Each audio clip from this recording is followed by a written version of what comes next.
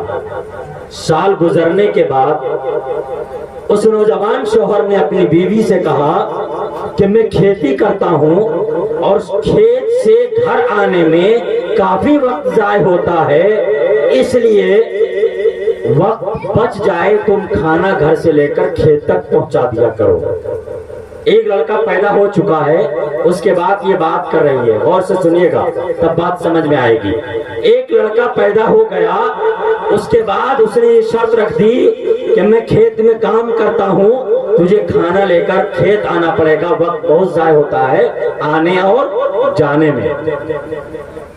اب وہ کھانا لے کر کھیت جانے لگی، وقت گزرتا گیا، دوسرا لڑکا پیدا ہوا۔ اب اس نے شوہر نے اپنی بیوی سے کہا کہ اب گزارا نہیں ہوتا، اس لیے تجھے بھی میرے ساتھ کھیت میں کام کرنا پڑے گا، تجھے بھی میرے ساتھ کھیت میں کام کرنا پڑے گا۔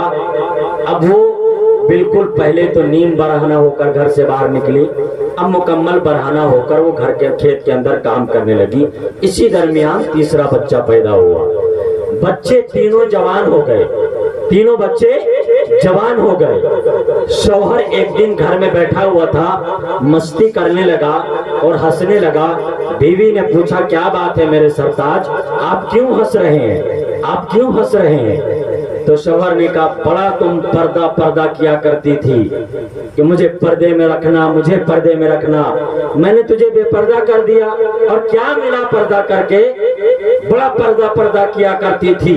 میرے نوجوانوں، میرے مسلمانوں، اے قوم کے لوگوں، اسلام کے ماننے والوں، اگر شریعت پر آپ عمل کرنے والے ہو تو یہ جو علماء پردے کے لیے کہتے ہیں، خدا کی قسم آپ کی بیٹی کی عزت، آپ کی ماں کی عزت، آپ کی بیوی کی عزت، آپ کی بیٹیوں کی کی عزت پردے کے اندر ہے. خدا کی قسم جو چیز جتنی عظمت والی ہوتی ہے وہ اتنے پردے میں ہوتی ہے. اللہ نے خانہ کعبہ کی حرمت کو بڑا عظیم رکھا ہے, اللہ نے اس کے اندر پردہ کو ڈال دیا ہے. شوہر کیا کہنے لگا, بڑا پردہ کیا کرتی تھی, ہم نے تجھے پردے سے باہر نکال دیا. اور شوہر ہنسنے لگا. تو بیوی نے کہا اچھا ہنس رہے ہو, مذاق کر رہے ہو, میں آپ کو بتاؤں کہ اس کا ریزلٹ کیا آیا ہے, میں آپ کو بتاؤں کہ اس کا ریزلٹ کیا آیا ہے. ریزلٹ سننا ہے تو دیکھو. اب وہ عورت وہ بیوی کیا کرتی ہے, اپنے شوہر سے کہتی ہے بغل والے کمرے میں تم چھپ جاؤ. کیا کرو, بغل والے کمرے میں چھپ جاؤ. اس کے بعد وہ عورت ناٹک کرتی ہے, رونا دھونا شروع کرتی ہے, اپنے بال کو بکھیر لیتی ہے. کیا دیکھتی ہے, میرا پہلا بیٹا آ رہا ہے. بیٹا آتا ہے, پوچھتا ہے امی جان آپ کیوں رو رہی ہیں, آپ کیوں بال کو نوچ رہی ہیں, آخر کیا ماجرا ہے. ماں کہتی ہے تیرے باپ نے مجھے مارا ہے, تیرے باپ نے مجھے پیٹا ہے. وہ پہلا بیٹا کہتا ہے امی جان اگر آپ کو ابو جان نے مارا ہے, آپ کو ابو جان نے پیٹا ہے, تو خدا کی قسم ابو جان آپ سے محبت بھی کرتے ہیں. یہ کہہ کر ماں کو سمجھا کر اپنے کمرے میں چلا گیا. دوسرا بیٹا آ رہا تھا, پھر ماں نے وہ ناٹک شروع کیا, بال کو نوچنا شروع کیا, رونا دھونا شروع کیا. دوسرا بیٹا جب قریب آ گیا, ماں سے پوچھتا ہے امی جان کیوں رو رہی ہیں, آخر کیا ماجرا ہے. ماں کہانی سناتی ہے تیرے باپ نے مجھے مارا ہے. وہ بیٹا غصہ کرتا ہے اور ماں کو ہی سمجھا کر واپس اپنے کمرے میں چلا جاتا ہے. تھوڑا سا غصہ کرتا ہے, باپ کو برا بھلا کہتا ہے. تیسرا بیٹا آ رہا ہوتا ہے, پھر ماں وہی ناٹک شروع کرتی ہے, ماں رونا دھونا شروع کرتی ہے, بال کو نوچنا شروع کرتی ہے. بیٹا قریب آتا ہے, کہتا ہے امی جان آخر کیا ماجرا ہے, آپ کیوں رو رہی ہیں. ماں کہتی ہے تیرے باپ نے مجھے مارا ہے, تیرے باپ نے مجھے پیٹا ہے. اتنا کہنا تھا کہ اس تیسرے نوجوان بیٹے نے اپنے ہاتھ میں لاٹھی اٹھائی, باپ کو گالی دینا شروع کیا اور پوچھا کہاں ہے ابو جان, اور لپک کر باپ کی طرف دوڑا, باپ کو مارنے والا تھا. ماں نے کہا رکو رکو, اور آواز دے کر اپنے شوہر کو کمرے سے نکالا اور اس سے کہا سنو اب میں تجھے بتاتا ہوں جو تو ہنس رہا تھا کہ اس پردہ کیا کرتا تھا اور اس پردے سے کیا ہوا, میں نے تجھے بے پردہ کر دیا. سنو آج میں تمہیں بتاتا ہوں اس پردہ اور بے پردگی کا کیا اثر ہوا ہے. اے میرے نوجوانوں, اے بستی کے لوگوں, اگر آپ کے دل پر یہ بات اثر کر جائے تو آج سے آپ اپنی بیٹیوں کو, آج سے آپ اپنی بہنوں کو, آج سے آپ اپنی بیویوں کو پردے کے اندر لے آنا. اس بیوی نے کہا اے میرے شوہر, اے میرے سرتاج, میرا پہلا جب بیٹا پیدا ہوا تھا تب میں گھر میں پردے کے ساتھ رہا کرتی تھی. آج جب میں رونا دھونا شروع کیا, میرا پہلا بیٹا آیا, میں نے کہا کہ تیرے باپ نے مجھے مارا ہے, تو اس نے کیا کہا کہ اگر آپ کو ابو جان نے مارا ہے تو ابو جان آپ سے محبت بھی کرتے ہیں. پہلے بیٹے نے تیری لحاظ رکھی, پہلے بیٹے نے تیری لحاظ رکھی. کیوں؟ کیونکہ پہلے بیٹے کی پیدائش اور پرورش مکمل پردے کے اندر ہوئی تھی. دوسرا بیٹا جب آیا اور اس نے تھوڑا غصہ کیا اور برا بھلا کہا اور مجھے ہی سمجھا کر واپس کمرے میں چلا گیا, وہ اس وقت تھا جب میں نیم برہنہ ہو کر گھر سے نکل کر تیرے لیے کھانا پہنچانے کھیت میں جاتی تھی. اور جب تیسرا بیٹا پیدا ہوا وہ اس وقت جب میں مکمل برہنہ ہو کر تیرے ساتھ کھیت میں کام کیا کرتی تھی. آج جب وہ تیسرا بیٹا آیا جو اس زمانے میں پیدا ہوا تھا, جس زمانے میں مکمل بے پردگی کے ساتھ تیرے ساتھ میں بازاروں میں اور کھیت میں کام کیا کرتی تھی, اس زمانے میں وہ تیسرا بیٹا پیدا ہوا. جب اس کو پتا چلا کہ تو نے اسے مجھے مارا ہے تو وہ تیسرا بیٹا تجھے گالی دے رہا ہے, تیرے لیے ہاتھ میں ڈنڈا لے کر تیری طرف دوڑ رہا ہے. اگر میں نے اسے روکا نہ ہوتا تو آج تیری خیریت نہیں رہتی. میرے نوجوانوں, میرے دوستوں, ذرا سوچو, ایک ماں نے